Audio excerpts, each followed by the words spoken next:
നാം എന്തായാലും ഈ ഭൂമിയിലേക്ക് വന്നു. ഇനി എങ്ങനെയെങ്കിലുമൊക്കെ ഒന്ന് അടിച്ചു പൊളിച്ച് ജീവിച്ച് എങ്ങനെയെങ്കിലുമൊക്കെ ഒന്ന് മരണപ്പെടണം, മരിച്ചു പോയാൽ മതി എന്ന് ആരും ചിന്തിക്കരുത്. ഗൾഫിലേക്ക് പോയ ഒരാൾ അങ്ങനെ ചിന്തിക്കുകയാണെങ്കിൽ ആ സഹോദരന് എന്തെങ്കിലും ഒരു സാമ്പത്തിക പുരോഗതി ഉണ്ടാകുമോ? ഞാൻ എന്തായാലും ഗൾഫിലേക്ക് വന്നു, പ്രവാസിയായി, ഇവിടെ അടിച്ചു പൊളിച്ചു ജീവിക്കാം എന്ന് തീരുമാനിച്ചാൽ സുബ്ഹാനല്ലാഹ്, ശ്വാസം മുട്ടുള്ള അവന്റെ ഉപ്പ, ഊരവേദന കൊണ്ട് വിഷമിച്ചിരിക്കുന്ന അവന്റെ ഉമ്മ, അവർക്ക് മരുന്ന് വാങ്ങാനുള്ള ഒരു സാമ്പത്തിക അവസ്ഥ അവനില്ല. അതൊക്കെ കൈകാര്യം ചെയ്യാൻ വേണ്ടിയാണ് അവൻ വിദേശത്തേക്ക് കയറിയത്. അതുപോലെ അവന്റെ ഭാര്യ സന്താനങ്ങൾ, അവന് വീട് എന്നുള്ളൊരു സ്വപ്നം, അതുപോലെ തീരാത്ത കടബാധ്യതകൾ, കടം വാങ്ങിയവരിൽ നിന്നുള്ള പരിഹാസങ്ങളും കുത്തുവാക്കുകളും ഒക്കെ കേൾക്കേണ്ട അവസ്ഥ. അങ്ങനത്തെ ഒരാള് പ്രവാസ ലോകത്ത് പോയിട്ട് ഇവിടെ അടിച്ചു പൊളിക്കാം എന്ന് ചിന്തിച്ചു കഴിഞ്ഞാൽ അവന് ഈ നാട്ടിലെ കാര്യങ്ങളൊന്നും കൈകാര്യം ചെയ്യാൻ പറ്റില്ല. അവൻ കാരണം അവന്റെ മാതാപിതാക്കള്, ഭാര്യ സന്താനങ്ങൾ എല്ലാം വിഷമത്തിലാകും. ആ ചിന്തയോടുകൂടെ, അങ്ങനെയുള്ള ചിന്തയോടുകൂടെ ആവരുത് നമ്മുടെ ജീവിതം. എങ്ങനെങ്കിലും ജീവിച്ച് മരിക്കാം എന്ന് കരുതിയാൽ അനന്തമായ ശാശ്വതമായ ആഖിറമാകുന്ന ലോകത്ത് പരാജയപ്പെടും. നമുക്ക് കിട്ടിയതായ ആയുസ് എത്രയാണ്, എത്ര വർഷമാണ് എന്ന് നമുക്കറിയൂല, പറയാൻ പറ്റൂല, മുൻകൂട്ടി അറിഞ്ഞതും ഇല്ല. നമുക്ക് നൽകിയതായ ആയുസ്സിൽ പടച്ച റബ്ബിന്റെ പൊരുത്തത്തിനായുള്ള ജീവിതം നയിക്കാൻ നമുക്ക് കഴിഞ്ഞാൽ, അതിന് തൗഫീഖ് നമുക്ക് ലഭിച്ചാൽ നമ്മൾ ഭാഗ്യവാന്മാരാണ്. രോഗങ്ങളില്ലാത്ത ശരീരമുണ്ടായിട്ട് ആ ശരീരവുമായി കുറെ കാലം ജീവിച്ചിട്ട് പടച്ച റബ്ബിന് പൊരുത്തമുള്ള ഒരു കാര്യവും ചെയ്യാതെ ആഖിറത്തിലേക്ക് ഒന്നും ബാക്കി വെക്കാതെ എത്ര ആളുകൾ മരിച്ചു പിരിഞ്ഞു. ധാരാളം സമ്പത്ത് കയ്യിലൂടെ വന്നു പോയിട്ടും സംതൃപ്തമായ സാമ്പത്തികമായ അവസ്ഥ ഉണ്ടായിട്ടു പോലും എങ്ങനെ, എവിടെ പണം തീർന്നു എന്ന് ഓർത്ത് സങ്കടപ്പെടുന്ന എത്ര പേര് നമുക്കിടയിലുണ്ട്. അതുപോലെ എത്രയെത്ര ഒഴിവ് സമയങ്ങൾ ലഭ്യമായിട്ടും പ്രസക്തമായ ഒന്നും ചെയ്തു തീർക്കാൻ സാധിക്കാതെ പരലോകത്ത് സന്തോഷത്തോടെ ജീവിക്കാനുള്ള ഒരു സൽപ്രവർത്തനങ്ങൾ പോലും ചെയ്യാതെ മരണപ്പെട്ടു പോകുന്ന എത്ര ഹതഭാഗ്യരാണ്. നല്ല ബുദ്ധിയുള്ള, ശേഷിയുള്ള, നല്ല ആരോഗ്യമുള്ള സന്താനങ്ങൾ ഉണ്ടായിട്ടും പരിശുദ്ധ ദീനിന് വേണ്ടി ആഗ്രഹിച്ച വിധം അവരെ ഉപയോഗപ്പെടുത്താൻ കഴിഞ്ഞില്ലല്ലോ എന്നോർത്ത് സങ്കടപ്പെടുന്ന, വിഷമിച്ച് നീറി നീറി കിഴിയുന്ന എത്ര മാതാപിതാക്കൾ നമുക്കിടയിലുണ്ട്. നാം എത്ര സ്വപ്നങ്ങൾ കണ്ടിട്ടും കാര്യമില്ല, നാം എത്ര ആഗ്രഹങ്ങളോടുകൂടെ നടന്നിട്ടും കാര്യമില്ല. നാം വിചാരിക്കുന്നതിലും അപ്പുറം പടച്ച റബ്ബിന്റെ ചില തീരുമാനങ്ങളുണ്ട്. അതുകൂടി നമ്മോടൊപ്പം വന്നു ചേരുമ്പോഴാണ് നമ്മുടെ സ്വപ്നങ്ങളൊക്കെ യാഥാർത്ഥ്യമാകുന്നത്, നമ്മുടെ ആഗ്രഹങ്ങളൊക്കെ സഫലമാകുന്നത്. തന്റെ ഭാര്യയെ ഓർത്ത് സങ്കടപ്പെടുന്ന എത്ര ആളുകളുണ്ട്. തന്റെ മക്കളെ ഓർത്ത് വിഷമിക്കുന്ന എത്ര മാതാപിതാക്കളുണ്ട്. തന്റെ വീടിന്റെ അവസ്ഥ ഓർത്ത് വിലപിക്കുന്ന എത്ര പേരുണ്ട്. തന്റെ ആരോഗ്യത്തെ കുറിച്ച് വേവലാതെ പറയുന്ന എത്ര പേരുണ്ട്. കിട്ടിയതൊന്നും മതിയാകാത്തവരാണ് നമ്മിൽ പല ആളുകളും. റോഡിലൂടെ ഒരു സുന്ദരിയായ പെണ്ണ് നടന്നു പോവുകയാണെങ്കിൽ, പ്രസവനെ കല്യാണം കഴിഞ്ഞൊരു ചെറുപ്പക്കാരൻ അതിലൂടെ പോവാണ്. അവനതാ തന്റെ തൊട്ട് മുന്നിലൂടെ സുന്ദരിയായ നല്ല ഭംഗിയുള്ള പെണ്ണ് കടന്നു വരികയാണ്. ഇവൻ ചിന്തിക്കാണ്, പടച്ചോനെ, കല്യാണം അന്വേഷിക്കുന്ന സമയത്ത് ഇതുപോലൊരു സാധനത്തിനെ കണ്ടില്ലല്ലോ. പിന്നെ ഓർക്കാണ്, കല്യാണം കഴിഞ്ഞ് വർഷങ്ങളായി റോഡിലൂടെ നടന്നു പോകുമ്പോൾ ഒരു സുന്ദരിയെ കാണുമ്പോ ചിന്തിക്കാണ്, പടച്ചോനെ, എത്ര കല്യാണ അന്വേഷണങ്ങൾ നടന്നു, എത്ര വർഷം കല്യാണങ്ങളുമായി നമ്മൾ എന്ത് ചെയ്തു, ചർച്ച ചെയ്തു, അന്വേഷണം നടത്തി, ഇങ്ങനെ ഒരു പെണ്ണിനെ കണ്ടില്ലല്ലോ. സുബ്ഹാനല്ലാഹ്. അങ്ങനെ ചിന്തിച്ചിട്ട് എന്ത് കാര്യമാണ്? ഇങ്ങനെ ഓരോ ആളുകൾക്കും ഓരോ സ്വപ്നങ്ങൾ, ഓരോ ആഗ്രഹങ്ങൾ ഉണ്ടാകും. ഇവൻ ഇനിയും കുറച്ചും കൂടെ അകലെ നടക്കുമ്പോൾ വേറൊരു പെണ്ണിനെ കാണുമ്പോഴും അങ്ങനെ ആഗ്രഹിക്കും. ഇവരിങ്ങനെ കിലോമീറ്ററുകളോളം നടക്കുമ്പോൾ 100 പെണ്ണുങ്ങൾ കണ്ടാൽ ഈ 100 പെണ്ണുങ്ങളും എനിക്ക് സ്വന്തമായെങ്കിൽ എന്ന് ആഗ്രഹിക്കുക വേറൊരു അസുഖമാണത്.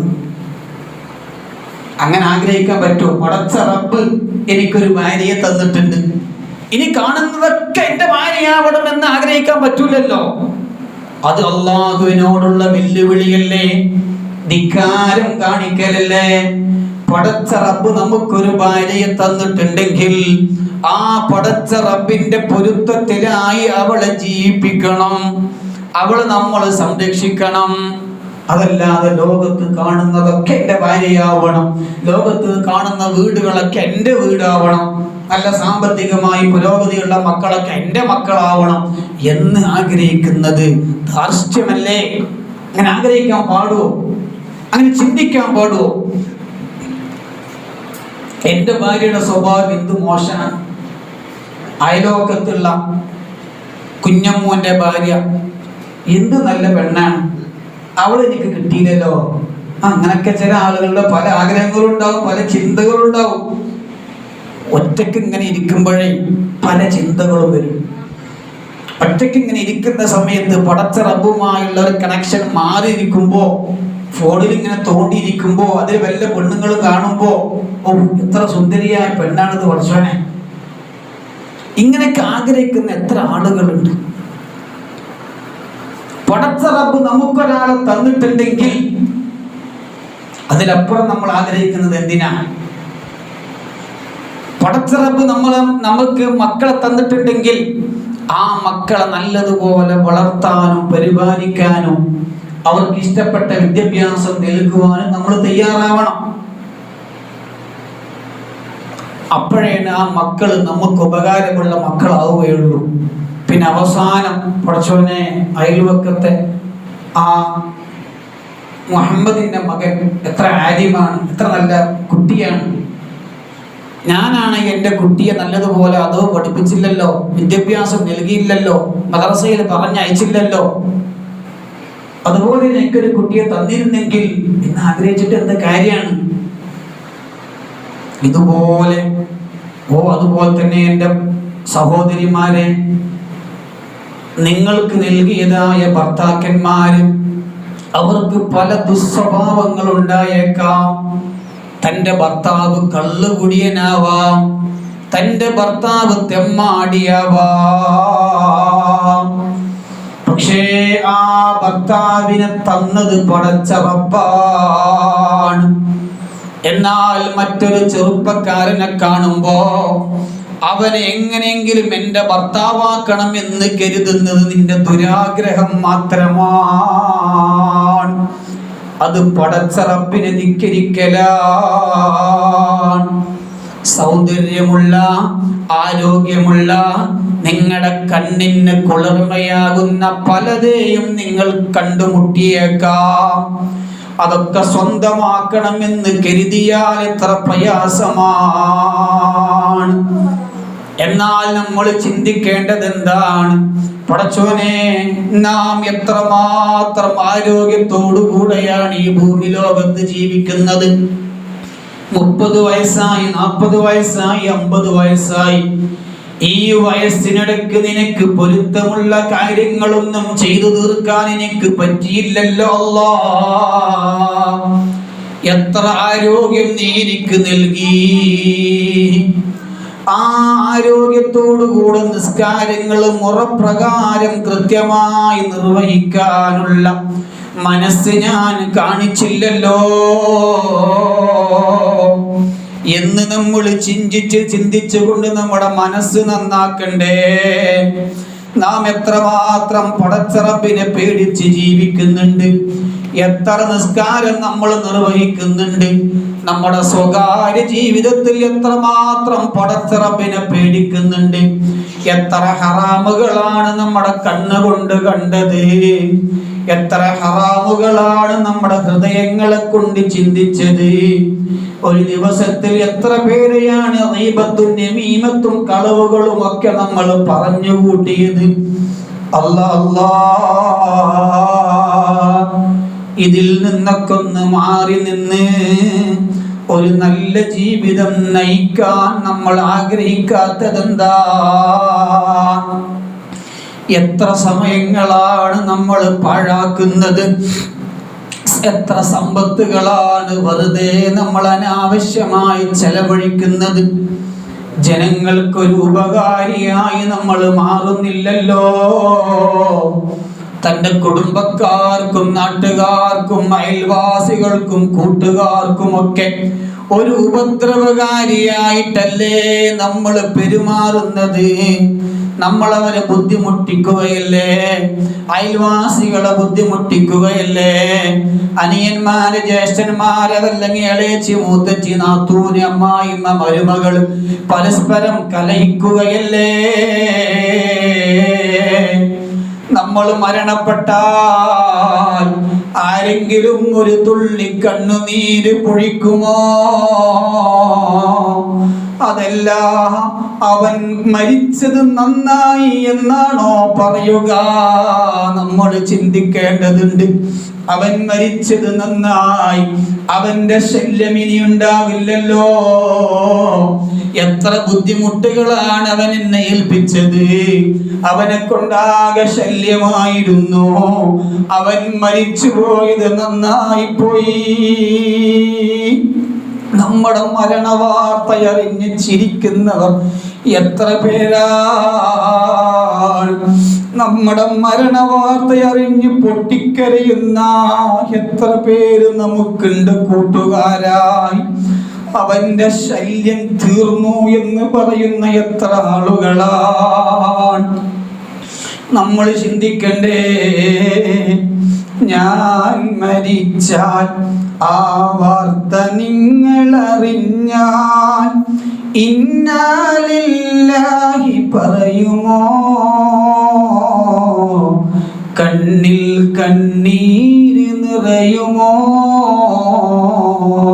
ഞാൻ മരിച്ചാൽ ആ വാർത്ത നിങ്ങൾ അറിഞ്ഞാൽ യാസീനോദി ഹദിയ ചെയ്യുമോ? യാത്രയാക്കുവാനുണ്ടാകുമോ? ഞാൻ മരിച്ചാൽ ആ വാർത്ത നിങ്ങൾ അറിഞ്ഞാൽ മയ്യിത്ത് നിസ്കാരത്തിന് കൂടുമോ? എനിക്ക് പുറത്തു തരാൻ തേടുമോ? കുളി കഴിഞ്ഞ് കഫനിലായി പൊതിഞ്ഞാൽ കട്ടിലിൽ കാല് പിടിക്കുമോ? ഞാനൊരു ഭാരമായി തീരുമോ? ഞാൻ മറഞ്ഞാൽ നിങ്ങൾ എന്നെ പിരിഞ്ഞാൽ എൻ്റെ അവസ്ഥ കൽബിലോർക്കുമോ? എന്നെങ്കിലും സിയാറ ചെയ്യുമോ?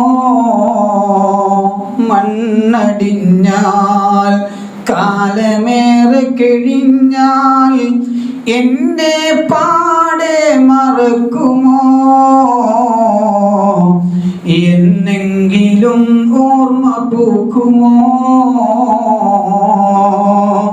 നമ്മൾ മരിച്ചു കഴിഞ്ഞാൽ നമ്മെ ഓർക്കുന്ന ആരെങ്കിലും ഒക്കെ നമുക്ക് ഈ ഭൂമി ലോകത്ത് ഉണ്ടാക്കണം. അവസാനമായി നമ്മെ ഒന്ന് കാണാൻ വരുന്ന ഒരു ഫാത്തിഹ ഓതി ഒരു യാസീൻ ഓതി ഹദിയ ചെയ്യുന്ന, നമുക്ക് വേണ്ടി ദുആ ചെയ്ത് ഖബറിലേക്ക് യാത്രയാക്കുന്ന, നമ്മുടെ മയ്യിത്ത് നിസ്കാരത്തിൽ പങ്കെടുക്കുന്ന, ഖബർ വരെ അനുഗമിക്കുന്ന, അതുപോലെ നമുക്ക് തസ്ബീത്തും തൽഖീനും ഒക്കെ ചെയ്തു തരുന്ന, നാം മണ്ണിലാണെങ്കിലും സദാ സമയം നമ്മെ ഓർക്കുന്ന, നമുക്ക് വേണ്ടി ദുആ ചെയ്യുന്ന എത്ര കൂട്ടുകാര് നമുക്ക് ഉണ്ട് സഹോദരങ്ങളെ, സഹോദരിമാരെ. നമ്മൾ ചിന്തിക്കേണ്ടതാണ്, ഈ ഭൂമി ലോകത്ത് നമ്മൾ വന്നു, ഇനി ഒരു മരണം ഉറപ്പാണ്, എപ്പോഴും അത് സംഭവിക്കാം. സിനിമക്ക് പോകുന്ന സമയത്ത് അവർ നിന്റെ കൂടെയുണ്ട്, കള്ള് ഷാപ്പിലേക്കോ അനാവശ്യമായ സ്ഥലങ്ങളിലേക്കോ പുറപ്പെടുമ്പോ അവർ നിന്നെ അനുഗമിക്കാറുണ്ട്. വ്യഭിചാരത്തിന് വേണ്ടി പോകുമ്പോ കാവലായി അവർ നിന്റെ കൂടെയുണ്ട്. എല്ലാ തോന്നിവാസത്തിനും അവർ നിനക്ക് കൂട്ടുണ്ട്. അവർ നിന്നെ പള്ളിയിലേക്ക് ക്ഷണിക്കാൻ മുതിർന്നില്ല, സ്വലാത്ത് മജ്ലിസിലേക്കോ ദിക്ർ മജ്ലിസിലേക്കോ പങ്കെടുക്കാൻ ക്ഷണിച്ചില്ല. നീ മരിച്ചാൽ നിനക്കൊരു യാസീൻ ഓതാൻ പോലും അവർ സമയം കണ്ടെത്തിയില്ല. ഈ കൂട്ടുകാരെ കൊണ്ട്, ഇങ്ങനത്തെ കൂട്ടുകെട്ടുകളെ കൊണ്ട് നിനക്കെന്ത് ഉപകാരം ലഭിക്കാനാണ്? ഓ സഹോദരങ്ങളെ, സഹോദരിമാരെ, ഈ ദുനിയാവ് ഒരു ചതിയുടെ ലോകമാണ് കേട്ടോ. ദുനിയാവ് നമ്മെ ചതിക്കും കേട്ടോ. ദുനിയാവിലെ പലതും നിന്നെ ആകർഷിക്കും കേട്ടോ. പലതും നിനക്ക് നല്ലതായി തോന്നാം, നീ പെട്ടുപോകരുതേ. പലരും പലരെയാണ് സ്നേഹിക്കുന്നതും ഫാൻസാക്കുന്നതും അനുകരിക്കുന്നതുമെല്ലാം. ചിലർക്ക് സിനിമാ നടന്മാരാണ് അവർക്ക് കൂട്ട്, ചിലർക്കാണെങ്കിലോ രാഷ്ട്രീയ പാർട്ടികളുടെ കൂടെയാണ് അവരുടെ എല്ലാ മുഴു സമയവും. ചിലരാണെങ്കിലോ അവരുടെ ഫാൻസ് കായിക താരങ്ങളാണ്. ഈ ആളുകള് നീ ഒന്ന് മരിച്ചു കഴിഞ്ഞാൽ ഒരു ഫാത്തിഹ ഓതാൻ വരുമോ? ഒരു യാസീൻ ഓതാൻ? പടച്ചോനെ, എന്നെ ഇഷ്ടപ്പെട്ട വ്യക്തിയാണ് അവൻ, അവന് നീ പുറത്തു കൊടുക്കണേ എന്നൊന്ന് ദുആ ചെയ്യാൻ ഈ ഫാൻസുകാരുണ്ടാകുമോ? സിനിമാ താരങ്ങൾ ഉണ്ടാകുമോ? എത്ര രാത്രികളാണ് ഉറക്കമൊഴിച്ചുകൊണ്ട് ഒരായത്ത് പോലും ഓതാൻ മനസ്സ് വെക്കാതെ, ഒരു 100 ദിക്ർ പോലും ചൊല്ലാൻ സമയം കണ്ടെത്താതെ, ഇസ്തിഗ്ഫാർ ചൊല്ലാൻ സമയം കണ്ടെത്താതെ, സൂറത്തുൽ മുൽക്കോ സൂറത്തുൽ വാഖിഅയോ സൂറത്ത് യാസീനോ റഹ്മാനോ സജദയോ അതുപോലെ ഹദ്ദാദ് റാത്തിബോ ഉർദുൽ ലത്തീഫോ ഒന്നും ചൊല്ലാൻ സമയം കണ്ടെത്താതെ എത്ര മണിക്കൂറുകളാണ് സിനിമകൾ കണ്ട് സമയം ചെലവഴിച്ചത്. എത്ര മണിക്കൂറുകളാണ് കളികൾ കണ്ട് ആസ്വദിച്ചത്. ഈ സമയങ്ങൾ നിനക്ക് പരലോകത്ത് ഉപകാരമുണ്ടാകുമോ? നമ്മൾ ചിന്തിക്കേണ്ടതാണ്. ഇബാദത്ത് ചെയ്യാൻ നമ്മൾ സമയം കണ്ടെത്തേണ്ടതാണ്. ഒരു 2 റക്അത്ത് നിസ്കാരം നമ്മിൽ പലർക്കും ഭാരമാണ്. 3 മണിക്കൂറോ 4 മണിക്കൂറോ സിനിമ കാണാൻ, അനാവശ്യമായ പ്രകടനങ്ങൾ കാണാൻ നമുക്കാർക്കും ഒരു മടിയുമില്ല. ഒരു 2 മണിക്ക് എഴുന്നേറ്റ് കൊണ്ട് കുട്ടിയെ ടൂറിന് പറഞ്ഞേക്കാൻ ഒരു രക്ഷിതാക്കൾക്കും ഒരു മടിയുമില്ല.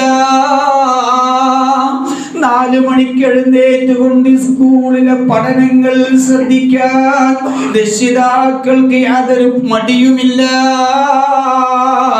എന്തിനാണ് മടി? ഒരു 2 റക്അത്ത് സുബഹിക്ക് നിസ്കരിക്കാൻ വേണ്ടി എഴുന്നേൽപ്പിക്കാൻ പല മാതാപിതാക്കൾക്കും മടിയാണ്. ഒരു 2 റക്അത്ത് തഹജ്ജുദ് നിസ്കരിക്കാൻ എഴുന്നേൽപ്പിക്കാൻ പല ഉമ്മമാർക്കും മടിയാണ്. എന്റെ കുട്ടിന്റെ ഉറക്കം നഷ്ടപ്പെടുമോ? കായികമേളക്ക് പോവാനുള്ളതാ, കലാമേളക്ക് പോവാനുള്ളതാ. നേരത്തെ എഴുന്നേറ്റ് കഴിഞ്ഞാൽ അതെന്റെ കുട്ടിയുടെ പഠനങ്ങൾക്കോ മറ്റു പ്രവർത്തനങ്ങൾക്കോ അത് പ്രശ്നമാകും, വിഘാതം സൃഷ്ടിക്കും. അതുകൊണ്ട് എന്റെ കുട്ടി ഉറങ്ങിക്കോട്ടെ, 9 മണിക്കോ 10 മണിക്കോ എഴുന്നേറ്റോട്ടെ എന്ന് ആഗ്രഹിക്കുന്ന മക്കളെ നരകത്തിലേക്ക് പറഞ്ഞേക്കാൻ തയ്യാറെടുക്കുന്ന ഈ മാതാപിതാക്കളല്ലേ വലിയ മോശക്കാർ. നമ്മിൽ പലരും ഒരു ളുഹ്ർ നിസ്കാരം കഴിഞ്ഞ്, ഒരു അസ്ർ നിസ്കാരം കഴിഞ്ഞ്, ഒരു 33 സുബ്ഹാനല്ലാഹ് പറയാ, ഒരു 33 അൽഹംദുലില്ലാഹ് പറയാ, ഒരു 33 അല്ലാഹു അക്ബർ പറയാ. നമുക്ക് എത്ര താമസമാണ്, എത്ര ഭാരമാണ്, എത്ര പ്രയാസമാണ്. മരിച്ച് പീഡികയിൽ പോയിരുന്ന് മറ്റുള്ളവന്റെ ഗീബത്ത് പറയാൻ യാതൊരു പ്രയാസവുമില്ല. ഓ ഉമ്മ, അയൽവാസിയുടെ വീട്ടിൽ പോയിട്ട് മറ്റുള്ളവരുടെ ഗീബത്ത് പറയാൻ, നമീമത്ത് പറയാൻ, മറ്റുള്ളവരെ പറ്റി അപവാദം പറയാ നമുക്കാർക്കും ഒരു മടിയില്ല. ഒരു 2 റക്അത്ത് നിസ്കരിച്ച് അസ്തഗ്ഫിറുല്ലാഹൽ അലീം, അസ്തഗ്ഫിറുല്ലാഹൽ അലീം, അസ്തഗ്ഫിറുല്ലാഹൽ അലീം. പടച്ചോനെ, കുറേ തെറ്റുകുറ്റങ്ങൾ ഞാൻ ചെയ്ത് കൂട്ടിയിട്ടുണ്ട്, എനിക്കൊന്ന് പുറത്തു തരണേ അല്ലാഹ് എന്ന് പറയാൻ വല്ലാത്ത മടിയാണ്. ജീവിതത്തിന്റെ ലക്ഷ്യം അറിയാത്തത് കൊണ്ടാണ്, മറന്നുപോയത് കൊണ്ടാണ്. ഓ സഹോദരങ്ങളെ, സഹോദരിമാരെ, നമുക്കൊരു ലക്ഷ്യമുണ്ട്. ഈ ജീവിതം നശ്വരമാണ്. ശാശ്വതമായ അനന്തമായ ഒരു ലോകം നമുക്ക് വരാനുണ്ട്. ഇവിടെ ഗീബത്ത് പറഞ്ഞ്, നമീമത്ത് പറഞ്ഞ്, മറ്റുള്ളവരെ കുറ്റം പറഞ്ഞ് നടന്ന് ജീവിച്ചാൽ ഖബർ എന്നൊരു ഭയാനകരമായ കുഴിയുണ്ട് കേട്ടോ. മഹ്ശറാവൻ സഭയുണ്ട് കേട്ടോ, നരകമുണ്ട് കേട്ടോ, സിറാത്ത് എന്ന പാലമുണ്ട് കേട്ടോ. അതിനൊക്കെ നമ്മൾ ഭയപ്പെടണം. അതൊക്കെ ചിന്തിച്ചുകൊണ്ട്, റബ്ബിനെ പേടിച്ചുകൊണ്ട്, കൃത്യമായി നിസ്കരിച്ചുകൊണ്ട്, ഒരുപാട് ദിക്റുകളും സ്വലാത്തുകളും ഇസ്തിഗ്ഫാറുകളും നമ്മൾ ചൊല്ലിക്കൊണ്ട്, വല്ല നിസ്കാരങ്ങളും ഖളാ ആയി പോയിട്ടുണ്ടെങ്കിൽ അതൊക്കെ ഖളാ വീട്ടാൻ സമയം കണ്ടെത്തണേ.